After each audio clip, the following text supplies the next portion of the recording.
Today we're diving into the exciting world of electric vehicles, EVs, and how their charging works across Europe. With more and more people embracing EVs for a cleaner environment and cutting-edge technology, it's essential to know the ins and outs of charging them. So if you're considering joining the EV revolution or already have one, let's break it down. First things first, let's chat about voltage. Imagine voltage as the electrical force or pressure that gets the electricity flowing, like the water pressure in a hose. The higher the pressure, the faster the water flows. In EV charging, voltage affects how much power your car's battery can get. In Europe, standard household electricity typically runs at around 230 volts. That's the foundation for what we call the slowest charging option. Now onto the current. Current is all about the flow of electric charge measured in amperes, or amps for short. Think of it like the amount of water flowing through that hose. The more water you have moving, the higher the current. When charging your EV, current and voltage significantly affect how quickly electricity transfers to your car.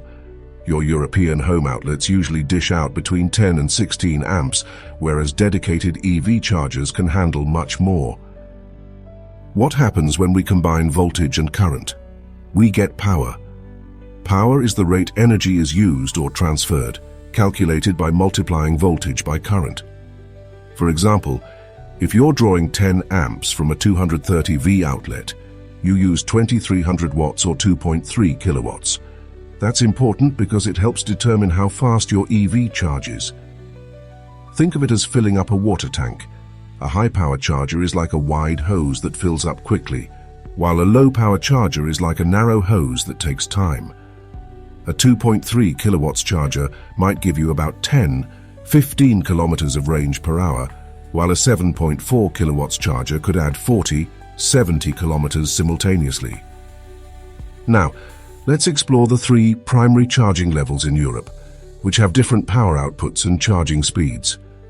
Just a heads up, these might look a bit different from the levels in North America, but we'll stick to the European definitions for our journey today. Level 1 charging. This is the simplest option. You use a standard household outlet which, as mentioned, runs at 230V.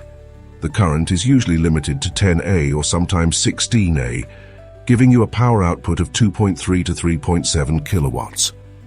While it's the slowest method, it's perfect for overnight charging at home or when you're parked for long stretches. You'll typically find this using Type C or Type F plugs. Level 2 charging. This one ramps up the speed. Level 2 chargers require a dedicated circuit and can be found in homes, workplaces, and public spots. They can come as single-phase, 230V, or three-phase, 400V.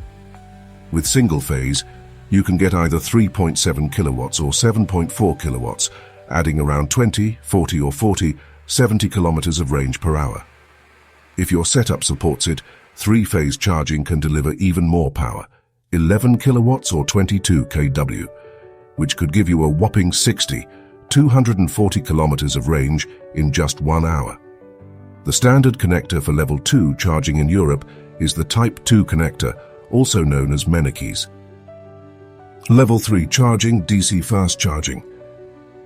And here we reach the grand finale, the fastest charging option. DC fast chargers are like the superhero of charging stations, designed for rapid battery replenishment, especially for long road trips.